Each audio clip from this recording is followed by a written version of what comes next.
Bonjour à tous, la vidéo d'aujourd'hui est la partie 3 d'une série de vidéos à propos de l'antenne Urban Beam de StepIR. Mais avant de poursuivre avec l'évaluation complète de cette antenne, s'il vous plaît, abonnez-vous et n'oubliez pas de cocher la cloche afin d'être notifié automatiquement lorsqu'un prochain vidéo sera en ligne. La compagnie StepIR existe depuis 2001 et au fil du temps, leurs produits se sont largement améliorés. Le concept est d'utiliser des moteurs pas à pas avec des rubans de cuivre afin d'ajuster les éléments de l'antenne pour vraiment aller correspondre à la fréquence d'opération et obtenir un taux d'onde stationnaire minimal ou presque zéro à toutes les fréquences d'opération sur toutes les bandes pour lesquelles l'antenne elle est conçue. En fait, elle va être limitée jusqu'au maximum de la longueur du ruban de cuivre selon la dernière bande possible d'utiliser. Dans le cas de l'Urban Beam, c'est une antenne 2 éléments très compacte qui vous permet de couvrir du 6 au 40 mètres, couvrant l'ensemble de la bande avec zéro taux d'onde stationnaire, c'est-à-dire que c'est un peu comme si vous aviez une antenne dipôle et qu'à chaque fréquence que vous l'utilisiez, vous sortiriez à l'extérieur et allez ajuster la longueur de l'antenne pour avoir ce qu'on appelle un match parfait au niveau de votre taux d'onde stationnaire. Mais ça se fait automatiquement avec les moteurs pas à pas. Et vous voyez, l'antenne va extraire, c'est-à-dire s'allonger en fonction de la fréquence utilisée et va se rétracter également. Donc, ça vous permet d'utiliser toutes les bandes avec cette antenne. Dans le cas du Urban Beam, ça couvre du 6 au 40 mètres. Et du 6 au 20 mètres, il s'agit d'une antenne Yagi, donc directionnelle de 2 éléments, avec un directeur et un élément alimenté. Et lorsque vous allez à 30 et 40 mètres, en fait, c'est une dipôle rotative à ce moment-là. Hein. L'antenne, ce qu'elle fait, c'est qu'elle va, l'élément alimenté va s'extraire et aller à travers ce qu'on appelle les sweep tubes, à travers les tubes qui fait la continuité pour aller de l'autre côté, prendre la place où normalement, dans mode 2 éléments Yagi de 6 au 20 mètres, vous avez le directeur. Donc le directeur est complètement rétracté à l'intérieur du moteur et sur 30-40 mètres, l'élément alimenté va aller chercher sa longueur pour avoir une résonance vers l'autre côté de l'antenne. Ce qui fait en sorte que ça vous donne une antenne très performante sur 30-40 mètres car elle est à un point élevé avec votre antenne Yagi au point le plus haut de votre QTH, donc votre tour ou votre mât ou peu importe. Et c'est comme ça que l'antenne fonctionne. Donc, c'est très, très, très bien pensé. Ça permet, dans une antenne compacte, de couvrir du 6 au 40 mètres, imaginez, avec la même antenne. Et c'est vraiment très, très performant parce que vous avez toujours une antenne monobande sur la fréquence de la bande que vous l'utilisez. Si vous demandez à des DXers très sérieux quelle est la meilleure antenne pour opérer en HF ou faire des concours, on va tous vous répondre probablement une antenne monobande sur chaque bande. Naturellement, ceci est plus ou moins possible pour la majorité d'entre nous. Pourquoi? Parce que ça demanderait un terrain très grand avec plusieurs tours et ce qu'on appelle en anglais un antenna farm ou une ferme d'antenne. Okay? Donc, dans mon cas, c'est exactement le cas. J'habite très près de la ville. Pourquoi? Parce que je travaille au centre-ville de Montréal. Donc, je commute à tous les jours vers le centre-ville. Et si je voulais bâtir une ferme d'antenne, ça me prendrait un terrain très large, soit qu'il coûterait énormément cher, ou soit qu'il serait trop loin de mon lieu de travail pour faire du sens, si vous voulez, pour aller travailler à tous les jours. Donc, la meilleure option pour moi était une antenne StepIR. J'ai également considéré d'autres antennes multibandes, okay, qui sont très très bonnes également. Mais l'enjeu que j'avais, c'est que j'avais une limitation au niveau du poids que je pouvais mettre dans ma tour. On parle de 6 square feet, la capacité de cette tour-là dans cette configuration actuelle. Donc 6 square feet et la majorité des 2 éléments, dont mon antenne 2 éléments que j'avais au préalable qui faisait le 10, 15 et 20 mètres, la majorité de ces antennes-là, si vous voulez opérer à pleine puissance légale, sont environ de 4 square feet. J'étais pas mal limité à un 2 éléments et je voulais aussi avoir de la considération pour mes voisins, ne pas avoir des antennes qui débordent ou qui soient trop grandes pour la capacité de mon terrain qui est 6500 pieds carrés. Là, je vais vous le donner en mètres, mais vous voyez que c'est un terrain qui est relativement petit. Donc, c'est important pour moi l'aspect compact. Malgré que j'ai beaucoup d'équipements en arrière ici, hein, comme vous pouvez voir, et ces équipements-là, ben, je veux les utiliser au maximum. J'aurais peut-être dû acheter l'antenne en premier, c'est vraiment ce qu'on devrait faire, mais bref, il n'est jamais trop tard pour faire les choses correctement. Mais je vais être en mesure d'utiliser au maximum mon amplificateur ici qui va du 6 au 40 mètres. Et j'avais cette limitante aussi. Si je veux aller à la pleine puissance légale, je veux une antenne qui est capable de le supporter. Et la plupart des antennes de compromis multibandes comme ça, compactes, ils ont une apparence un peu différente, on va dire ça comme ça. Et ils ont également aussi une limite en termes de puissance qu'elle peut prendre. Donc, et un compromis au niveau du tournon stationnaire qui oblige d'avoir un synthétisateur d'antenne, malgré que j'en ai un ici là, qui permet de faire ça. Mais bref, vous voyez la complexité dans laquelle nous devons nous adapter dans une situation d'un petit terrain comme ça. Donc, mon choix s'est arrêté sur le Urban Beam. Pourquoi? Parce que ça fait tout ça, ça va jusqu'à 3 kW si on veut mettre dans l'antenne, et c'est compact, ça couvre toutes les bandes, c'est parfait et c'est pas trop dérangeant. Ça me permet également d'enlever des antennes filaires que j'avais dans la cour, entre autres le 12, le 17 mètres, etc. Et j'ai tout retiré. Et j'ai même retiré ma dipôle 40 mètres parce que la dipôle rotative en haut, là, comme ça, c'est vraiment extraordinaire. Je vais vous faire une démonstration. Vous allez voir mon ami Robin, VA2 Énergie, qui est une station locale et une station française. Là, je vais faire très très court là, dans la capture, mais vous allez voir la différence entre la dipôle. Refaites jouer si c'est trop rapide. Là. Vous allez voir la différence entre la dipôle, qui est 2 pieds au centre plus bas que la Yagi, mais avec les éléments qui descendent vers le sol naturellement, et la dipôle rotative dans l'Urban Beam, et c'est le jour et la nuit, je vous le dis, ça fait une grosse différence. J'ai même retiré cette antenne par la suite parce qu'elle ne servira plus à rien. J'ai contacté d'autres cousins sur 80 mètres les deux nuits. Alors, là, on va écouter effectivement 5 plus bas, 7135, mais... Avec cette antenne, en plus sur 40 mètres, j'ai été en mesure de faire des stations des VK, des stations australiennes avec du plus 10 au-dessus de 9. C'était vraiment extraordinaire. J'ai été vraiment surpris. J'avais jamais entendu des stations de cette distance sur 40 mètres avec ma dipôle. C'est vraiment extraordinaire. Un peu moins de bruit aussi. Ça fonctionne vraiment, vraiment bien. Sur 20 mètres, une journée où il n'y avait pas de conditions, j'étais en QSO avec une station de la Georgie aux États-Unis. Et cette station me donnait un très, très bon signal, mais c'était la seule où je pouvais voir vraiment sur le spectrum, où je pouvais voir le waterfall, je pouvais voir le signal, il n'y avait rien. Là, la bande était complètement morte. Et après le QSO, j'ai cru entendre une station qui m'appelait. Mais cette station, je me disais à moi-même, est-ce mon imagination tellement que c'était faible? Ça vous donne une idée là, à quel point le signal était faible.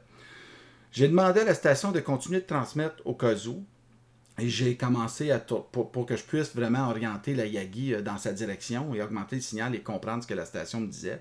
Et finalement, j'ai vraiment entendu des lettres d'appel d'une station. Avec les lettres d'appel, j'ai été chercher la direction exacte sur le site de qrz.com.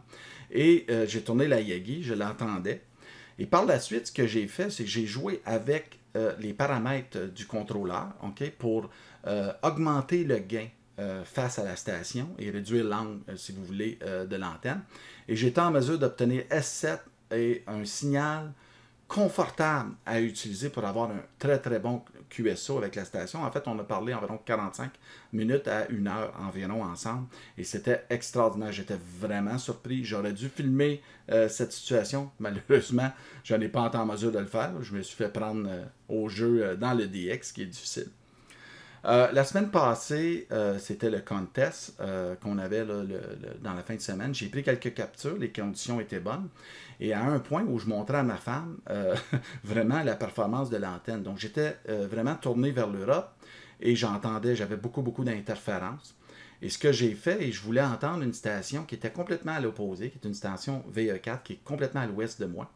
Et j'ai tourné dans l'autre direction et vous voyez la station, j'ai été en mesure de l'entendre très très bien tout en réduisant largement l'interférence de l'Europe pour rendre même la station VE4 très très confortable à écouter. Donc c'est un exemple dans lequel une antenne comme ça vaut vraiment la peine.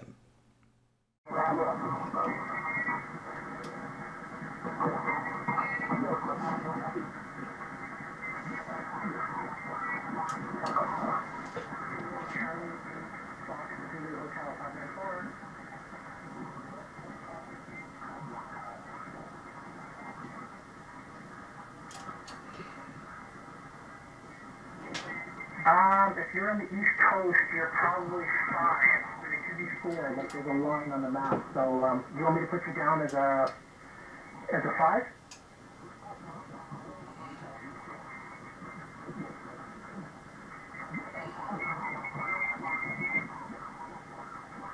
Yeah, it's a CQ zone map. You can find it, and there's a line that just goes right through along the eastern seaboard. So if you want to change it, just let me know. Thank you. Thank you for working into contact. Victor Echo 4, Japan, Bravo, Bravo. CQ contact. Victor Echo 4, Japan, Bravo, Bravo. Victor Echo 4, Japan, Bravo, Bravo. Maintenant, nous allons passer rapidement à travers le contrôleur SDA 2000. Mon kit vient avec plusieurs options que je vous recommande fortement, mais le contrôleur SDA 2000 est vraiment super à utiliser. C'est sûr qu'il est très très beau avec son écran couleur, mais aussi très fonctionnel, vous allez voir. Malgré que le contrôleur qui vient par défaut avec l'antenne que le SDA 100 fonctionne très bien, mais ne vous donne pas autant de flexibilité et d'options que le SDA 2000. Donc, je vous conseille fortement, si vous pouvez, de faire la mise à jour lors de l'achat et de demander le 2000 au lieu du 100. C'est vraiment un très bon investissement. Voici le contrôleur StepIR SDA 2000. Pour l'allumer, vous n'avez qu'à appuyer sur Power ici. Ça prend quelques secondes avant d'avoir le menu disponible, donc c'est très rapide, comme vous pouvez voir. Présentement, les éléments dans les tubes de fibre de verre sont complètement rétractés dans les moteurs.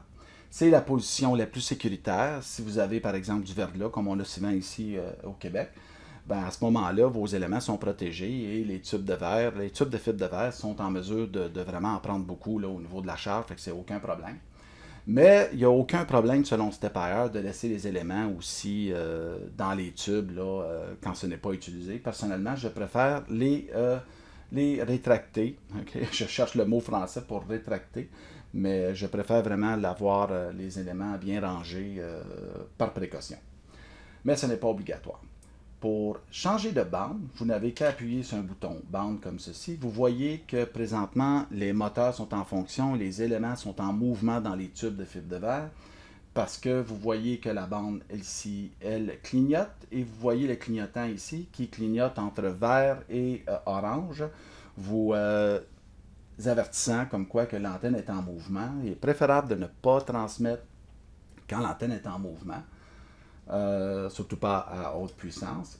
Et vous allez entendre le déclic, le relais, en fait, vous dire que vous êtes arrivé à destination et ça va arrêter de clignoter. Pour ajuster manuellement la fréquence, vous n'avez qu'à tourner ici le bouton. Vous pouvez également, en appuyant dessus, changer le step, c'est-à-dire la différence d'ajustement. OK? Ici, c'est 50 kHz. Vous avez de 100 kHz, comme ça, à 5 kHz, OK, pour faire les ajustements. Ce qu'on appelle le fine-tune, si vous voulez, ou la précision. Vous voulez aller aux 40 mètres, vous appuyez ici. Vous voyez que 30 et 40 mètres, naturellement, ça prend un peu plus de temps pour se rendre aux 40 mètres à cause de la longueur. Ici, vous avez également, vous pouvez revenir pour aller chercher le 6 mètres. L'auto-tracking vous permet, si vous avez un câble de contrôle branché à votre appareil, votre radio, en fait, le contrôleur va suivre le changement de fréquence de votre radio, va se synchroniser avec celui-ci pour aller chercher la fréquence. Personnellement, je préfère le faire manuellement. Vous avez ici le bouton pour aller dans le menu. Vous avez plusieurs options. Vous pouvez changer le menu comme ceci ou avec celui-ci. Et vous pouvez appuyer dessus pour faire la sélection. OK? Ou carrément appuyer ici pour faire la sélection. Donc, les deux boutons fonctionnent. Vous pouvez calibrer l'antenne, rétracter les éléments. Vous avez un bouton direct aussi pour faire cette fonction. Vous pouvez configurer l'auto-tracking pour synchroniser avec votre appareil, etc. et configurer votre appareil en tant que tel, en fait, Kenwood par exemple. Et vous pouvez venir ici et configurer l'antenne. Donc, le mien, c'est Urban Beam, comme vous pouvez voir. Et c'est assez, comme on dit en anglais, straightforward. Lorsque vous regardez l'écran, vous avez le gain, ok, en fonction de l'antenne, le gain avec ce qu'on appelle le front-to-back, donc le ratio arrière-avant ou avant-arrière. Vous voyez que c'est 16 dB dans cette configuration sur 20 mètres en mode normal au niveau du patron de l'antenne. Et le forward gain est à 10.4 dBi. Vous pouvez, si vous voulez, changer la largeur ou le degré, si vous voulez, de précision de l'antenne. Je l'ai réduit légèrement. Vous voyez, j'ai augmenté mon gain. Je suis au maximum max gain. Vous pouvez, il y a une carte micro SD sur le côté. Vous pouvez utiliser des logiciels de patron d'antenne pour refaire ou configurer l'antenne comme vous voulez et y envoyer à l'intérieur dans une configuration très spécifique à votre montage. Vous pouvez même stacker 2 antennes, donc avoir 2 antennes Step-IR et vraiment les contrôler avec le même contrôleur. Excusez l'expression, mais c'est assez flyé, là. Mais ça vous permet aussi de jouer avec ça. Et c'est ce que le contrôleur SDA 2000 vous permet vraiment, toutes ces options-là. Fait que vraiment, si vous achetez une antenne Step-IR, je vous conseille fortement de tout de suite aller avec ce nouveau contrôleur qui est maintenant disponible. C'est vraiment quelque chose de particulier. Ici, vous avez les boutons au niveau de l'opération. On est en mode normal. Okay? On va revenir en mode normal comme ça, là. On est en mode normal au niveau des éléments, c'est-à-dire que l'élément alimenté, c'est comme le réflecteur et le directeur, c'est l'élément passif. Mais vous pouvez, en appuyant sur un seul bouton comme ceci, réajuster rapidement les 2 éléments. Et les rôles sont inversés. Ce qui fait en sorte, c'est comme si vous aviez tourné votre Yagi de 180 degrés, mais très rapidement, sans toucher au rotor. Ça vous permet d'aller chercher un DX, par exemple, que vous venez d'entendre, qu'on dit que l'expression qui est en arrière du beam, au back beam. Ça vous permet d'aller chercher, ça vous donne beaucoup de flexibilité. Donc, c'est une particularité et c'est la technologie Step-IR vous offre ceci parce que c'est rapide vraiment de réajuster les 2 longueurs. Ce n'est pas aussi optimal au niveau du gain, mais quand même, c'est vraiment flexible. Et disons que vous êtes dans le milieu entre 2 stations, une ouest, une est. Et malheureusement, vous avez de la misère à en entendre une quand vous êtes vraiment tourné vers une en particulier. Mais vous pouvez utiliser la fonction ici bidirectionnelle qui vous donne un patron de rayonnement un peu plus bidirectionnel avec moins de front-to-back naturellement et moins de gain dans une direction, ce qui vous permet également d'écouter les 2 stations dans ces circonstances. Donc, c'est une autre façon que vous pouvez optimiser votre Yagi, ce que vous ne pourriez pas faire avec une Yagi normale. On va revenir à normal, comme ça. Et maintenant, avant de ranger l'antenne, moi, ce que je fais, avant de l'éteindre, je rétracte les éléments et ça prend le même nombre de temps à peu près que, dans le fond, d'aller ajuster la fréquence, dépendamment de la bande où on est. Et ça va se rétracter et ça ne clignote pas ici naturellement parce que ce n'est pas une bande qu'on a sélectionnée. Mais ici, ça clignote entre vert et orange. Et quand ça va être terminé, vous allez entendre le relais. Et ça va vous dire que les éléments sont rendus à la maison. Donc, Element Home en anglais. Comme ceci. Et nous pouvons éteindre le contrôleur. L'antenne Step-IR étant ce qu'elle est, c'est une technologie qui est active. Active en haut de la tour. Donc, naturellement, c'est important de bien suivre les consignes et les recommandations du manufacturier lors de l'assemblage pour avoir des années de fiabilité avec cette antenne. Donc, c'est très important de lire le manuel au complet. Ils disent même 2 fois avant de recevoir l'antenne. Et je vous recommande fortement de lire le manuel lorsque vous faites le déballage et avec les pièces autour de vous pour comprendre exactement ce que vous devez faire. Surtout si vous êtes francophone comme moi et vous devez relire certains mots que j'étais moins familier. J'ai dû quand même figurer, si vous voulez, ou exactement ce que la pièce était avant de pouvoir faire l'assemblage. Donc, c'est très important. J'ai suivi exactement les recommandations du manufacturier et les résultats sont parfaits et tout fonctionne comme prévu. Je suis très confiant de cette installation. On parle environ de 20 heures et j'ai fait 95% de l'installation dans mon garage, là. On parle d'un garage de 5 mètres à 8,5 de 5 par 8,5 mètres environ. Donc, c'est possible. C'est vraiment l'assemblage final qui a été fait à l'extérieur la journée de l'installation. Et c'était vraiment un charme à assembler, un plaisir un peu comme un jouet Lego. Donc, je vous recommande fortement de prendre votre temps, là, de faire une très bonne installation et ça va très bien se passer. Au départ, il y a beaucoup de pièces avec l'antenne, mais l'assemblage est quand même facile si vous suivez les étapes. Et vous y allez, prenez votre temps, vous allez voir que ça va très bien se dérouler. Et le résultat final donne une antenne extrêmement solide. Vous allez être confiant de mettre ça dans votre tour. Je vous le dis au début, c'est pas nécessairement évident, mais vous allez être très fier d'avoir fait cet assemblage. Et faites-le comme il faut, prenez votre temps. C'est vraiment un investissement pour être capable de bénéficier au maximum de votre installation radio. Quelque chose d'important à mentionner, c'est que lorsque nous avons installé l'antenne, ma conjointe était absente. Et lorsqu'elle est arrivée, l'antenne était complètement installée et j'ai entendu quelque chose que jamais je n'aurais cru entendre dans ma vie de radioamateur. Bref, ma conjointe a dit « Wow, quelle belle antenne, on dirait un papillon ». C'est vraiment son commentaire et j'ai été vraiment surpris et ça vous démontre à quel point le Urban Beam porte bien son nom, c'est-à-dire celle d'un beam urbain. Et c'est vraiment une antenne spéciale, différente, compacte, qui en fait beaucoup. Ceci conclut cette vidéo. J'espère que vous allez apprécier. Si vous aimez, faites un j'aime, abonnez-vous. Cliquez sur cette cloche justement pour être notifié lorsqu'un nouveau vidéo est en ligne. C'était un projet extraordinaire. Si vous m'entendez sur HF, n'hésitez pas à me saluer. C'est vraiment un plaisir opéré. J'ai des très bons résultats. Je n'ai rien à dire de négatif sur cette antenne. C'est vraiment extraordinaire. Malgré le fait que ça demande une notation particulière pour l'assemblage, mais je parlais avec un ami qui a une log périodique et il me disait que ça lui a pris quand même 2 jours à la monter. Donc, c'est peut-être normal pour ce type d'antenne multibande, mais c'est vraiment un plaisir à opérer. J'ai eu de la neige dessus, un peu lourde, là, la première neige cette année, et ça a changé un peu le taux d'onde stationnaire. Vous avez juste à jouer avec la longueur, vous allez trouver votre match parfait. De toute façon, ça fonctionne, c'est vraiment extraordinaire. Sur ce, je vous souhaite bon DX et à bientôt. 73.